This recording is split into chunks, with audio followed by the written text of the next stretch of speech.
Good morning guys. આજે હું તમને લીલા મસાલાની ટેકનિક બતાવું છું કે મસાલો તમે કેવી રીતે સ્ટોર કરી શકો જેનાથી તમે લાંબા સમય સુધી ખાઈ શકો છો.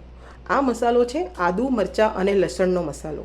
આના અંદર મેં હળદર, મીઠું અને તેલ મિક્સ કર્યું છે. મિક્સ કરીને તમે આ મસાલો ફ્રીઝમાં સ્ટોર કરી રાખો તો તમે 1 મહિના સુધી આને આરામથી ખાઈ શકો છો. આ મસાલો કાળો પણ નથી પડતો અને શાકના ટેસ્ટ પણ સારા લાગે છે. એવી જ રીતે હું આદુ અને લસણનો મસાલાની પેસ્ટ પણ સ્ટોર કરું છું. આ મસાલાની અંદર હું મીઠું અને લાલ મરચાંની ભૂકી મિક્સ કરું છું. આ મિક્સ કરીને તમે સ્ટોર કરશો, જેમ મસાલો અથાશે ને તેમ મસાલો સારો લાગે છે. આ મસાલો તમે ચિકન કે કોઈ પણ સોલે ચણા છે, કોઈ પણ પ્રકારના જે શાકમાં તમે આદુ લસણની પેસ્ટ પસંદ કરતા હો ને તેમાં લાગશો ને તો શાક ઘણા સારા લાગશે.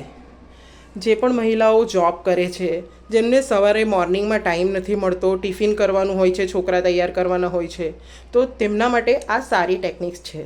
આ માટે તમે આવી રીતે મસાલા સ્ટોર કરો અને ટ્રાય કરો. મસાલા સારા જ રહેશે અને ફ્રેશ જ રહેશે.